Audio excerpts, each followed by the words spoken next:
Hello, അസ്സലാമലൈക്കും. Welcome back. അപ്പോൾ ഇന്നത്തെ നമ്മുടെ റെസിപ്പി ഇതാ കണ്ണൂർക്കാരുടെ സ്പെഷ്യൽ ആയിട്ടുള്ള കണ്ണൂരപ്പത്തിൻ്റെ റെസിപ്പിയാണ് കേട്ടോ. അപ്പോൾ ഈ ഒരു അപ്പം റെഡിയാക്കാനായിട്ട് ഇതാ അധികം ഇൻഗ്രീഡിയൻസിൻ്റെ ആവശ്യമൊന്നുമില്ല. പിന്നെ വളരെ പെട്ടെന്ന് തന്നെ നമുക്കിത് റെഡിയാക്കി എടുക്കാവുന്നതുമാണ്. നല്ല സോഫ്റ്റ് ആയിട്ടാണ് കേട്ടോ ഇത് ഉണ്ടാവുക. പിന്നെ ഇതിൻ്റെ മറ്റൊരു പ്രത്യേകത എന്താണെന്ന് വെച്ചാൽ ഒരു വശം വൈറ്റ് കളറും മറുവശം ഒരു ഗോൾഡൻ ബ്രൗൺ കളറുമാണ് കേട്ടോ ഉണ്ടാവുക. അപ്പോൾ ഇതിൻ്റെ റെസിപ്പിയിലേക്ക് പോകുന്നതിന് മുമ്പ് ഈ ചാനൽ ഇനിയും സബ്സ്ക്രൈബ് ചെയ്യാത്തവരാണ് നിങ്ങളെങ്കിൽ പ്ലീസ് ഒന്ന് സബ്സ്ക്രൈബും കൂടി ചെയ്ത് സപ്പോർട്ട് ചെയ്യണേ.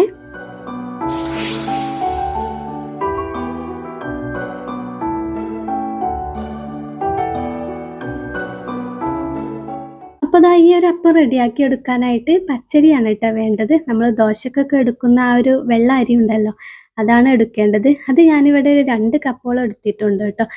എന്നിട്ട് 3, 4 പ്രാവശ്യം നന്നായിട്ടൊന്ന് കഴുകി വൃത്തിയാക്കിയിട്ട് ഇതിലേക്ക് വെള്ളം ഒഴിച്ചിട്ടൊന്ന് ഒരു 3, 4 മണിക്കൂറൊന്ന് സോക്ക് ചെയ്തെടുക്കാം. അപ്പം ഈ ഒരു 2 കപ്പ് അരി കൊണ്ട് നമുക്ക് ഒരുപാട് അപ്പം റെഡിയാക്കി എടുക്കാം ട്ടോ. അധികം ക്വാണ്ടിറ്റി ഉണ്ടാവും. അപ്പോൾ ഇത്രയും വേണ്ടെങ്കിൽ 2 കപ്പ് എടുത്തത് 1 കപ്പ് എടുത്താലും മതിയാവും. അപ്പോൾ ഞാൻ എടുക്കുന്ന ബാക്കിയുള്ള ഇൻഗ്രീഡിയൻസ് ഒക്കെ നേർ പകുതിയാക്കിയിട്ട് എടുത്താൽ മതി ട്ടോ. ഇനിയിപ്പോൾ അതാ 4 മണിക്കൂറിന് ശേഷം അരിയൊക്കെ നന്നായിട്ട് വീണ്ടും കഴുകി ഇതിലെ വെള്ളമൊക്കെ ഒന്ന് വാർത്തെടുത്തിട്ടുണ്ട്. ഇനി ഇതിലേക്ക് ചോറാണ് വേണ്ടത് ട്ടോ. 1/2 കപ്പ് ചോറാണ് ചേർത്ത് കൊടുക്കുന്നത്. അപ്പോൾ 2 കപ്പ് അരിയിലേക്ക് 1/2 കപ്പ് ചോറ്. സാധാരണ വെള്ള ചോറാണ് ട്ടോ. നമ്മുടെ മട്ട അരിയുടെ ചോറൊന്നും ചേർക്കരുത്. ആ ഒരു വൈറ്റ് കളർ കിട്ടാൻ വേണ്ടിയിട്ട് വെള്ള ചോറ് തന്നെ ചേർക്കാൻ ശ്രദ്ധിക്കുക ട്ടോ. ഈ ഒരു ചോറിൻ്റെ സെയിം അളവിൽ തന്നെ പഞ്ചസാരയും ചേർക്കുക. അപ്പോൾ 1/2 കപ്പ് ചോറിലേക്ക് 1/2 കപ്പ് പഞ്ചസാര കേട്ടോ. ഇനി ഒരു 1/4 കപ്പ് മൈദാമാവാണ് ചേർത്തിട്ടുള്ളത്. പിന്നെ നല്ലൊരു ഫ്ലേവറിന് വേണ്ടിയിട്ട് ഏലക്കായ ചേർത്ത് കൊടുക്കുക. ഒരു 5 എണ്ണം ചേർത്തിട്ടുണ്ട് കേട്ടോ. നമ്മൾ കടയിൽ നിന്നും വാങ്ങിക്കുന്ന ആ ഒരു കണ്ണൂരപ്പത്തിന് നല്ല ഏലക്കായൻ്റെ ടേസ്റ്റ് ഉണ്ടാവും. അപ്പം ഏലക്കായും കൂടി ചേർത്ത് കൊടുക്കുക. പിന്നെ വേണ്ടത് ഈസ്റ്റാണ് കേട്ടോ. അപ്പോൾ ഈസ്റ്റ് ഒരു ടീസ്പൂൺ മുഴുവനായിട്ടും ഇതിലേക്ക് ചേർത്ത് കൊടുക്കുക. ഇനിയിപ്പോൾ എല്ലാം കൂടിയിട്ട് നല്ലതുപോലെ ഒന്ന് മിക്സാക്കി കൊടുക്കുക കേട്ടോ. അപ്പം ഇത് അധികം ഉള്ളത് കൊണ്ടാണ് കേട്ടോ ഞാൻ ഇതുപോലെ ഒരു ബൗളിൽ ഇട്ടിട്ടൊന്ന് മിക്സാക്കി കൊടുക്കുന്നത്. അപ്പം നിങ്ങൾ 1 കപ്പ് അരിയാണ് എടുക്കുന്നതെങ്കിൽ നിങ്ങൾക്ക് ഡയറക്റ്റായിട്ട് ആ ഒരു മിക്സിയുടെ ജാറിലേക്ക് ഇട്ട് കൊടുത്താൽ മതി കേട്ടോ ബാക്കിയുള്ള ഇൻഗ്രീഡിയൻസ് എല്ലാം. ഇനി ഇത് നന്നായിട്ടൊന്ന് അരച്ചെടുക്കണം. അപ്പോൾ ഒരു മിക്സിയുടെ ജാറിലേക്ക് ഞാനിത് പകുതിയായിട്ട് ഇട്ട് കൊടുക്കുകയാണ്. അപ്പോൾ 2 പ്രാവശ്യമായിട്ടാണ് കേട്ടോ ഇത് അരച്ചെടുക്കുന്നത്.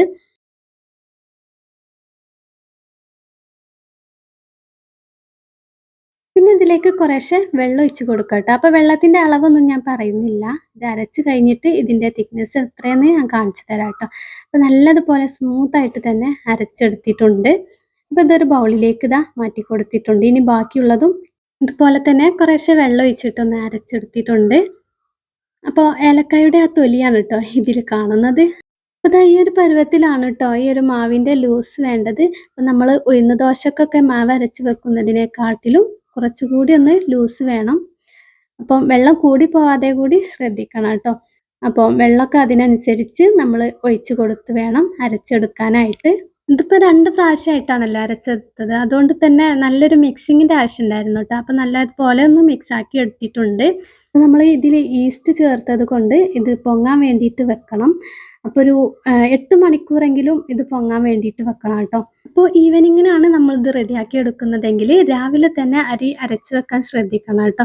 എങ്കിലേ ഇത് നന്നായിട്ട് പതഞ്ഞ് വന്നിട്ട് ആ ഒരു ടേസ്റ്റിന് കിട്ടുള്ളൂ. അപ്പോൾ എനിക്ക് പെട്ടെന്ന് തന്നെ ഉണ്ടാക്കേണ്ട ആവശ്യം വന്നതുകൊണ്ട് ഞാനൊരു 4, 5 മണിക്കൂർ വരെ വെയിറ്റ് ചെയ്തിട്ടുണ്ടായിരുന്നുള്ളൂ കേട്ടോ.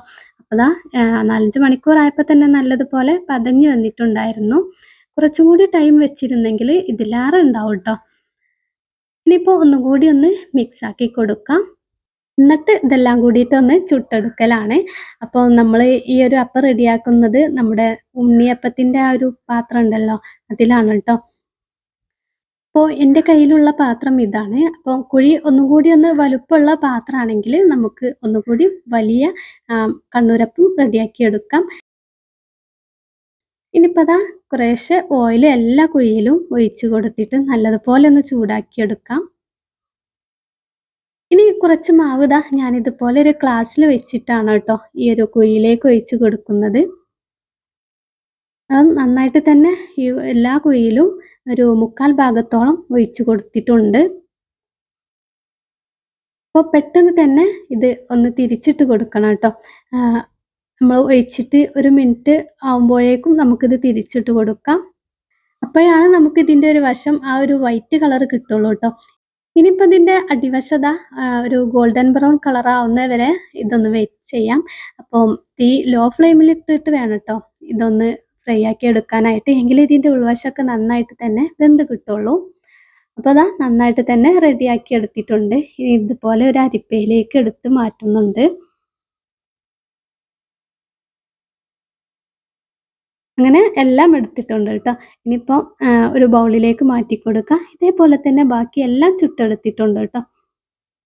അപ്പം എല്ലാം ചുട്ടെടുത്തിട്ടുണ്ട്. ഇത്രയാണ് നമുക്ക് ഈ ഒരു 2 കപ്പ് അരിയിൽ നിന്നും കിട്ടിയത് ട്ടോ. അപ്പോൾ നമ്മുടെ ടേസ്റ്റി ആയിട്ടുള്ള ഇതാ കണ്ണൂരപ്പം റെഡിയാക്കി എടുത്തിട്ടുണ്ട്. അപ്പോൾ എല്ലാവർക്കും ഒത്തിരി ഇഷ്ടമായി ട്ടോ ഈ ഒരു അപ്പം.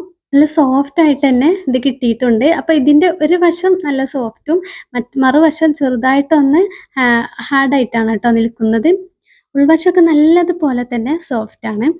അപ്പം ഇതുപോലെ ഈ ഒരു അപ്പം റെഡിയാക്കി എടുത്തിട്ടില്ലെങ്കിൽ എല്ലാവരും തീർച്ചയായിട്ടും ഒന്ന് ട്രൈ ചെയ്ത് നോക്കണം ട്ടോ. അപ്പം റെസിപ്പി ഇഷ്ടപ്പെട്ടെങ്കിൽ ലൈക്ക് ചെയ്യാനും ഷെയർ ചെയ്യാനും കൂടി മറക്കരുതേ.